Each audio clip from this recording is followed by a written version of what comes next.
What's up, guys? Malik over at Modern Pawn. Tonight we're going to be doing some more flounder filleting. If you caught our video on the easy way of filleting a flounder, I appreciate you watching our video. Subscribe to our channel. Check out our gun reviews. Check out our fishing reviews, our South Texas lifestyle reviews. What the fuck is this? Tonight we're going to be talking about the other method, or the intermediate method of filleting a flounder. If you caught our other video, we showed you how to take a flounder and basically cut it into 4 fillets. This one's going to be cutting it into 2 fillets for doing other culinary stuff. I'm not a real chef. I fry my fish for the most part. Sometimes I grill redfish on the half shell. I'll bake flounder every now and then. I'm not a culinary expert by any stretch of the imagination. What we're going to do with this next fish is we're going to show you a technique for book matching out the fish. So what we're going to do, instead of taking the fish and cutting into the top brown side into 2 pieces and the bottom side into 2 pieces, we're going to cut the top into 1 piece and the bottom into 1 piece. So if you're going to do techniques where you took a big fillet and folded it over, or took the whole thing and put it on the barbecue pit, something like that, it gives you some more flexibility in the cooking method where you have a larger single solitary piece of fish instead of 2 smaller fillets, something like that. Alright guys, I normally reserve this method for intermediate to large flounder. Smaller flounder, I'll normally just fillet them out. We'll make fish sticks, or whatever you want to call it, fried fish pieces out of the smaller fish. The medium to large fish will book match out for other cooking methods, and the really big fish we'll show you for the advanced method, which is pocketing the flounder. One of the things that you can use for this technique that will help, it's not necessary, is a good quality set of kitchen shears. I have my Tojito stainless steel Japanese kitchen shears. They're very sharp, they're very good. But this time, instead of just scoring the fish, we're going to take the whole head off.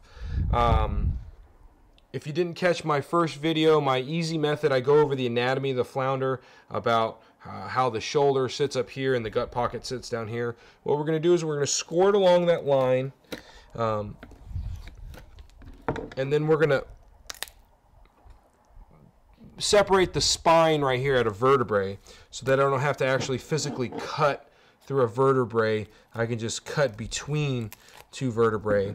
Then I'm going to take the scissors, and I'm just going to literally use the scissors to separate the head from the body. We take the head off, and we come in here, and whatever guts or gooey parts that are left inside this guy, we'll just pull them out. And if you didn't catch it in my first video, make sure before you start filleting a flounder that he is cold. Basically, what we're going to want to do this technique is we're going to run the knife straight in along the spine, where the back of the knife, or the spine of the knife, not the sharp edge, the back side of the knife is going to ride along the spine.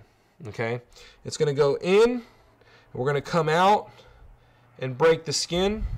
We're going to come in from this side, so you have the spine like this. The knife's going to come in and out, and then it's going to come in and out, and that's what we're going to do. And then what's going to happen is it's going to be connected, and we're just going to kind of run the knife over that, and it's going to pop the whole fillet off. So what we're going to do, we're going to show you here. And what I'm going to do, this is a little trickier. This is what makes this intermediate. When you put the knife into the flounder to bring it out to the outside, if you come in a downward angle, you're going to pierce, you're going to catch between 2 of the bones, you know what I'm saying? And then it's going to make a mess. And if you come up too high, you're going to poke through the skin. So you kind of have to have a little control to do this. So you got to have to cut up a few flounder before you start doing this. So we're going to run it in here. I'm going to push down and out. Put it back in here. Down and out. down and out. So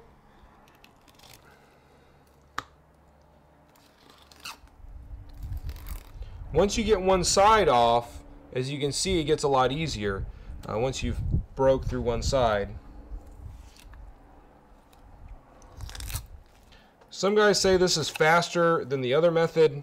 Probably is, because what do you got? You got a whole piece right there with very little effort. The only kind of pain in the butt part of this is cutting the head off. If you got a good pair of scissors, it's not a big deal. What you can do, run the knife in. I'm putting downward pressure. I'm bending the knife as I bring the knife out. I'm running it along the bones. See, I felt that I was stabbing into a bone. I kind of readjust my blade before I push down and out.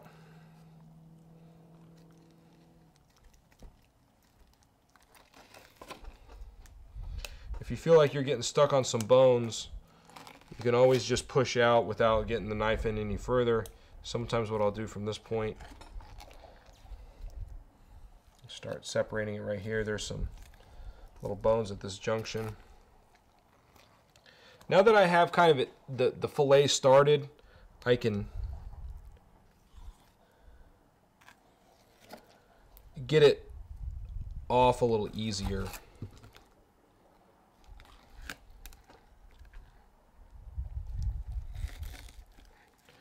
See, I pierced that at the wrong angle, so I'm gonna have to clean those fin bones off this fillet right here.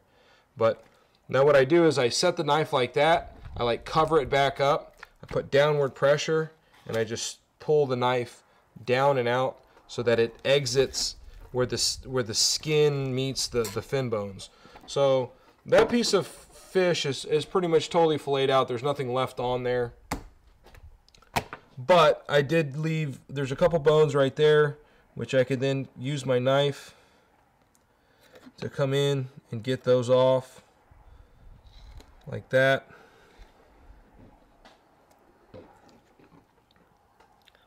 Turn it around, there's some right there. Same deal, those came off no problem. I kind of run my fingers over it. I feel to see if there's any straggler bones, anything like that. There's one right here. Now, if you want, you could then take the knife and totally fillet out this fish, okay? If you don't know how to do the skin, watch the easy video. I show you how to do the skin. I find it preserves it better if we don't take the skin off, because what I'm going to do is when I go to vacuum seal this fish, I'll take this fillet, lay it on top of this fillet like this, okay, where I basically like patched it back together. There's very little that would ever get exposed to oxygen if my vacuum bag were to leak. So I basically put it in the bag like that. I kind of wipe it off a little bit, rinse them, wipe them off, put it in the bag, vacuum seal it, you're done. This is really the best way to do it, guys, for storing the fish that we found. If you completely fillet the fish out, they have a little less freezer life. I got a little bone right here I'm going to take off. I got to cut through the scales. If you take the skin off, again, they don't last as long. So with this right here, you've got lots of options. You can take this, put it on the grill. See that right there? When we run our finger over it so we can feel any bones. There's two little fin bones right there that they got left over. We're going to just trim those off. Again, this pulp is all completely edible. The pulp over here is completely edible. There shouldn't be any bones in the middle here, except maybe by this gut pocket, which you got to feel up and around. I don't really feel any bones there. There should be one right here. No, I think I got them all. So, no bones left. Everything looks good. I don't know, that's a couple pounds of meat right there. And that was off a good-sized flounder, but not a huge flounder. I'll take that meat right there, rinse it, put it in a freezer bag. That'll feed 2 people all day long. Thanks for watching our videos, guys. If you want more great content having to do with South Texas, hunting, fishing, guns, gun reviews, fishing techniques. Stay tuned to our channel. Like us on Facebook.